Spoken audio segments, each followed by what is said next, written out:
Bonjour à toutes et à tous, surtout à toutes bien évidemment. Dans cette vidéo, je vais traiter d'un sujet que j'avais déjà abordé, mais là je vais le traiter d'une manière différente et je vais l'aborder par notre versant. Je fais de la randonnée, moi, alors j'attaque les montagnes par plusieurs versants. Notamment la gestuelle, voilà. Et je vais donner des pistes parce que je suis quelqu'un qui ouvre des pistes. Je suis un pistard qui vont vous permettre peut-être de compenser certains défauts ou inaptitudes que l'on peut avoir en matière de pétanque. Wow, tout un programme. Tout un programme, donc voilà. On va commencer par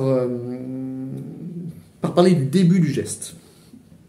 Je vous conseille de regarder la joueuse canadienne qui était en tête-à-tête à Palavas-les-Flots là dernièrement. Maryse, je ne sais plus comment ça s'appelle, je vous mets le nom, hop, effet spécial. Il y a des effets spéciaux dans mes vidéos, vous avez remarqué, c'est voilà, comme ça vous avez le nom en clair, parce que moi j'ai un problème avec les noms, donc j'ai du mal à les retenir, même mes proches des fois. Je ne sais plus comment s'appellent mes enfants des fois, c'est terrible. Elle a un geste très atypique, et notamment un début de geste qui est vraiment bizarroïde, avec une main comme ça qui est devant, c'est très très très étrange. Et moi je l'ai dit, il n'y a pas de technique, il n'y a pas de geste idéal, de moment que ça soit efficace. Donc ce que l'on peut... on peut avoir une gestuelle complètement pas commune, voire très moche, ou beaucoup disent que Dylan Rocher, par exemple, n'a pas un beau geste, alors que moi je ne le pense pas.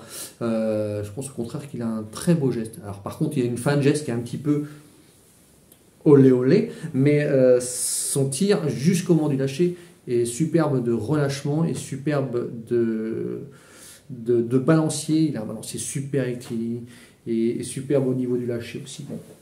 Mais certains disent qu'il n'a pas un beau tir. Bref. Après, c'est une histoire de goût également, tout ça, évidemment. Les égouts et les éboueurs. Donc, on peut avoir un début de geste assez atypique. Alors, il y a des tics que l'on peut avoir également. On m'a fait la remarque en commentaire, c'est pour ça que je lance cette vidéo aussi. Tic que j'ai adopté suite à une entorse du poignet que je me suis fait en randonnée, parce que je suis un grand randonneur. Mais le problème avec la randonnée, c'est que des fois dans les montagnes, ça glisse, chef, et que des fois on tombe, et on peut se fouler les poignets, notamment le poignet droit. C'était très embêtant juste avant un championnat de France. Bref, et donc j'ai essayé de compenser ce problème au poignet, cette entorse au poignet qui crée vraiment des grosses douleurs en plus, c'était pas évident, par une technique un peu différente. Et j'ai commencé avant de... je vais me lever un petit peu. Avant mon geste, en fait, voilà, je pompe un peu comme ça. Voilà, je pompe comme ça. Alors je dis, c'est mon expression, je fais des pompes. Voilà, bon, comme ça, encore un autre effet spécial. Je vous mets vraiment une vidéo réellement pour que... de moi en action, pour que vous voyez un peu ce que je fais. Alors il m'arrive de le faire 3-4 fois comme ça. Alors j'ai conservé cette manière de faire. Pourquoi? Parce que je trouve que ça assouplit un peu le poignet avant l'envoi. Donc ça contribue à la routine et ça permet de trouver le relâchement au niveau du poignet. Voilà, c'est pour ça que j'ai continué à le faire. Mais avant je ne le faisais pas, ça. Vous voyez, on m'a posé la question pourquoi Robineau également faisait un geste, souvent un blanc comme ça, il faisait semblant d'envoyer, mais en fait il envoie toujours au deuxième coup. Je pense que c'est un peu pareil, c'est pour préparer, c'est sa routine, c'est pour préparer son envoi en fait. Hein. C'est pour ça que certains joueurs font ça. Ce qui n'a rien à voir, je pense, avec des joueurs qui n'arrivent pas à envoyer, parce que ça existe aussi ça, des joueurs qui sont là, qui sont là, et qui n'arrivent pas à envoyer parce que mentalement en fait ils sont bloqués. Parce que là c'est purement mental pour moi ça. C'est une autre problématique ça. Hein. Donc là il faut travailler vraiment sur le mental, sur la décontraction et se libérer mentalement de ça, parce que ça va être horrible pour les joueurs quand ça arrive. Hein. Je le conseille à personne ça. Vraiment c'est dur à corriger en plus quand on commence à bloquer comme ça. Alors moi c'est pas du tout ça, c'est vraiment juste une routine pour préparer l'envoi. Alors c'est pas une obligation de le faire. Tiens, t'es aussi fait un petit coup comme ça de temps en temps, où il le faisait à un moment donné. Pas de règle, encore une fois, pas de règle. Également, j'ai un tic qui n'est pas propre à moi, d'autres joueurs le font. c'est que moi je démarre la main très haute et un petit peu devant le nez comme ça. Je fais une espèce de forme de visée pour moi en réalité. Depuis que j'ai commencé la pétanque, alors ça justement j'étais très handicapé quand j'avais mon entorse parce que je pouvais plus le faire. Je pouvais plus du tout lever le poignet. J'étais vraiment, juste avant le championnat de France de mètres, c'était pas terrible. Enfin juste avant, c'est que ça a été très long à se remettre. Ça a mis au moins 3 mois avant que je puisse vraiment retrouver l'usage du poignet. Et il craque encore de temps en temps. Mais bref, ça c'est mon problème personnel. On n'est pas là pour ça. Donc je disais, je commence également très haut comme ça. Et alors ça par contre, je trouve qu'il y a un intérêt à le faire, c'est que ça donne de l'inertie au balancier. C'est-à-dire que vu qu'on commence plus haut, eh bien il n'y a pas besoin de forcer plus que ça pour renvoyer le bras derrière. Il est logique que plus le bras démarre haut, plus il aura tendance à aller facilement loin derrière naturellement. N'est-ce pas? J'avais expliqué ça dans une vidéo il y a longtemps. J'avais pris une ficelle qui avec j'avais accroché un tire-bouchon à l'époque comme ça. Voilà, pour expliquer ça. En fait, plus on démarre de haut et plus ça monte haut derrière, évidemment. Et bien ça c'était, je voulais traduire l'effet balancier en réalité.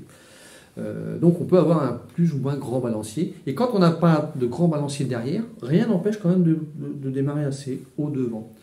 Je vais citer des exemples de joueurs ensuite avec des particularités sur leur tir. Donc démarrer haut. Vous pouvez essayer. Alors il n'y a pas de règle encore une fois. Essayez. Je pense par exemple à un joueur qui commence haut. Je pense à Christophe Sarrio, mais je ne pense pas qu'à lui. Christophe Sarrio commence un peu la main devant comme ça. Milei, comme on ne voit plus trop Milei, mais c'est un joueur pareil qui commence avec un geste assez haut comme ça. Il commence même au-dessus de la tête pour certains. Christophe Sevilla aussi, un geste qui commence assez haut comme ça. Bon, c'est leur manière de faire aussi. Même il commence au-dessus de la tête, hein, même des fois. Ça donne de l'inertie au balancier. À tester évidemment pour vous si vous n'êtes pas adepte de cette technique-là. Essayez-la et puis après peut-être que vous allez vous y habituer, pourquoi pas. Ça c'est une chose. Ensuite, j'ai déjà plusieurs fois rabâché qu'il vaut mieux lâcher tard la boule. Ça c'est sûr. En fait, quand on lâche tard, ça veut dire qu'on va lâcher avec de la courbe. C'est pour ça que j'insiste là-dessus. Alors que si vous lâchez tôt, à moins de vraiment remonter la boule au poignet pour qu'elle monte, sinon ça va être compliqué d'avoir un lâcher tôt et que la boule ait de la courbe, ou alors de pouvoir tirer assez loin en fait. C'est pour ça que je conseille toujours de lâcher tard. La fin de geste. Alors, dans la fin de geste, j'ai remarqué que parfois, certains joueurs, et notamment joueuses aussi, beaucoup de joueuses. Alors, dans l'idéal, la fin de geste, ça doit être comme ça. C'est-à-dire que votre main doit arriver quasiment au niveau du lâcher et pas dépasser la poitrine. Et lorsque on a une fin de geste avec un bras, donc lorsque vous tirez par exemple, que le bras monte en l'air comme ça, quand le bras monte en l'air, il faut que je m'accroupisse un peu, et que voilà, on lâche et après le bras continue à monter. Alors ça, c'est pas bon. C'est pas bon, ça prouve qu'il y a un manque de maîtrise du balancier et de l'instant d'envoi. Puisque logiquement, si la boule est lâchée, eh ben, le bras n'a plus besoin de monter. D'accord? Il faut, dans l'idéal, que le bras s'arrête au niveau de la poitrine. D'accord? Alors ça veut dire qu'on a un geste maîtrisé, qu'on a un bon rythme de balancier, parce que ça c'est fondamental, le rythme du balancier. Et que en fait, vous ouvrez le poignet, et là, ça y est, la boule part et le bras doit s'arrêter. Il ne doit pas faire comme ça. Ça prouve qu'il y a un problème de technique. Vous ne voyez jamais les grands joueurs faire ça. Ça, c'est impossible. Vous voyez tout le temps les grands joueurs. Alors là, pour le coup, j'ai jamais vu quelqu'un faire ça. Vous voyez tous les grands joueurs qui font comme ça, quoi. Enfin, peu importe, mais le bras ne remonte pas après. Le geste est maîtrisé en fait. Si le bras continue à monter derrière, c'est que le geste n'est pas maîtrisé, le balancier n'est pas maîtrisé, et ça c'est pas bon, je pense. Ensuite, on peut avoir des aptitudes naturelles. J'ai pas dit que la pétanque c'était quelque chose d'inné. Mais on peut avoir certaines aptitudes naturelles qui font qu'on est meilleur. Je vous ai déjà parlé d'hyperlaxie, par exemple, de certains membres qu'on peut avoir, qui peut aider, puisque ça va donner l'impulsion et décupler la force au mouvement. On peut également avoir un balancier haut, donc hyperlaxie au niveau de l'épaule et au niveau du poignet. Que faire si on n'arrive pas trop à casser le poignet? Et que faire si on n'a pas trop de balancier? Voilà. On n'a plus de force dans ce cas-là? Eh bien si, parce qu'il reste encore d'autres membres. Il reste encore les jambes, il reste encore le buste. Et là, je vais donner en exemple le joueur que j'ai déjà cité, à savoir Christophe Sarriot. Christophe Sarriot, il n'a pas un gros balancier du tout, il n'a pas une grosse cassure de poignet du tout, et pourtant il est très adroit. Mais parce qu'il a compensé ses inaptitudes naturelles, entre guillemets, par une technique qui lui est très propre, puisqu'il a du coup, il tire beaucoup avec les jambes et avec le buste en réalité. Et voilà, c'est pour ça que je dis, on peut avoir très peu de balancier et être très bon. Alors si on a très peu de balancier tout court, mais qu'on peut mettre du poignet, dans ce cas-là, Passot par exemple, Michel Lois aussi, tireur au poignet, dans ce cas-là, effectivement, le jeu de poignet va être important. Si on a un grand balancier et qu'on ne met pas beaucoup de poignet, c'est plus rare en général. Quand on est assez souple de l'épaule, on est assez souple du poignet en général. Mais bon, pourquoi pas. Dans ce cas-là, on pourra... Alors je pense à une joueuse, Céline Lebossé, que j'ai déjà cité l'autre jour aussi. Elle ne donne pas beaucoup de coups de poignet, par contre elle a un super balancier. Voilà, mais la boule, elle ne fait pas énormément comme ça. Dans ce cas-là, eh bien, ça va être le bras et le balancier qui vont donner l'impulsion et la vitesse au bras. Vous pourrez regarder la Palavas, justement, il y a une partie Céline Lebossé contre la Canadienne, fameuse Canadienne qui a une gestuelle assez particulière. Je vous conseille de regarder les vidéos de mes amis bouistonautes. Toujours instructif, de regarder les autres, de toute façon, c'est toujours instructif. Je sais que moi, quand je regarde les joueurs, je regarde toujours la technique. C'est important, notamment quand ce sont des adversaires. Je m'en vais dans tous les sens. Parce que quand on voit que la technique de l'adversaire peut démontrer qu'il a du mal à une certaine distance, par exemple, eh bien, on va jouer à la distance où on soupçonne qu'il ait du mal. Voilà. Toujours intéressant de regarder et d'analyser sa technique à l'adversaire pour ça. Donc, on peut avoir une aptitude naturelle au niveau de l'épaule pour avoir un grand balancier. On peut avoir une aptitude naturelle au niveau du poignet pour donner du coup de poignet et donc se donner de l'impulsion. Et quand on n'a pas ça, eh bien, on va s'aider des autres membres de son corps. Voilà, c'est à vous de trouver la technique. Dans ce cas-là, il va falloir travailler sur les jambes. Vraiment, vraiment, vraiment. C'est fondamental. Fasino tire beaucoup avec les jambes aussi, par exemple. Enfin, il y a plein de joueurs qui tirent beaucoup avec les jambes. Quintet est très fléchi aussi. Voilà. On compense. Le tout, c'est de pouvoir tirer assez loin sans forcer. Donc, il faut trouver vos solutions. Ensuite, un terme sur lequel j'aime bien utiliser les bons mots pour les mots ont un sens et j'aime bien qu'ils soient bien utilisés. On parle de tireur d'instinct. Lorsque un tireur arrive très vite dans le rond et dégaine aussitôt. Pour ne pas citer Maurice Elfried par exemple, ou bien Jean Feltin aussi, pareil, il rentre dans le rond aussitôt il tire. Donc c'est ce qu'on appelle ça des tireurs d'instinct. Alors moi j'aime pas le terme instinct parce qu'il renvoie à des notions animalières. Oui, on n'est pas des... Enfin si, on est des animaux. Mais bon, je trouve que ça n'a pas lieu en matière de pétanque.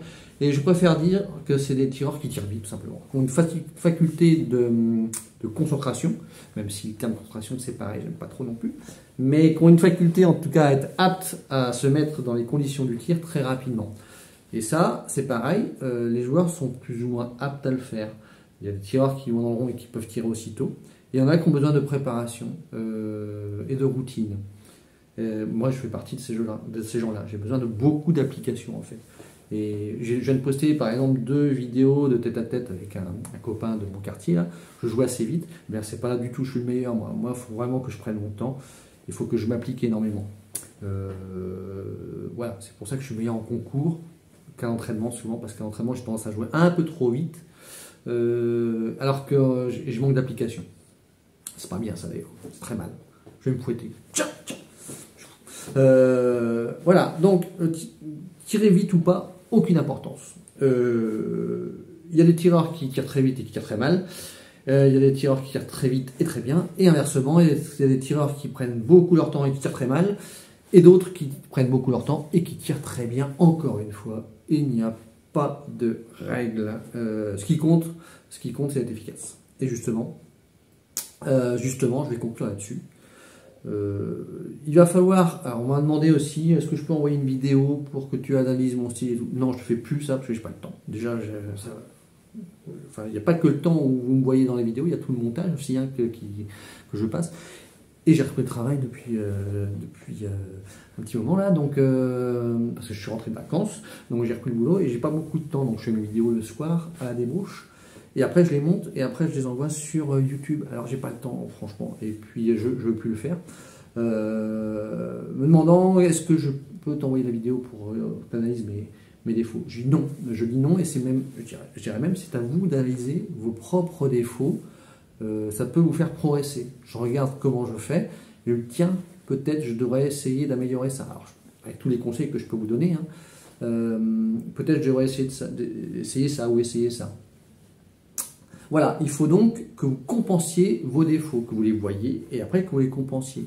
Le plus gros défaut, j'en ai déjà parlé en tout début de mes vidéos, c'est les défauts de main. Il faut vraiment que la boule sorte bien, ça c'est primordial. Ça, la sortie de main, c'est vraiment...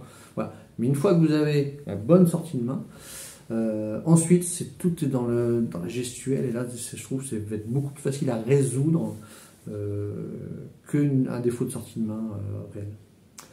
Ensuite, il n'y a pas de bon rythme de balancier. Il n'y a pas, enfin, encore une fois, pas de règle. L'important, il n'y a pas de bonne technique. L'important, c'est quand on touche. Voilà, c'est quand on est efficace. De manière régulière, j'entends. Pas une fois.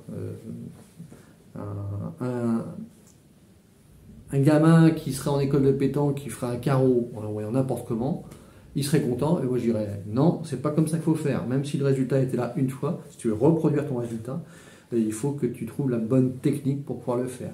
Alors, moi je veux bien que tu m'en tires 10 comme ça, et si tu fais 10 carreaux, là je m'incline, mais si tu en tires une, puis après tu fais 9 trous, là je dirais non, c'est pas la bonne technique, donc il va falloir réfléchir à améliorer sa technique. Voilà, c'est tout, la conclusion. Si vous voyez d'autres choses à ajouter, n'hésitez pas, envoyez-moi vos questions toujours. Voilà, ça crée des sujets auxquels je peux répondre par vidéo et apporter vos avis et critiques. Et surtout, parler de ma chaîne YouTube, qu'elle décolle. Allez, à bientôt et bons entraînements.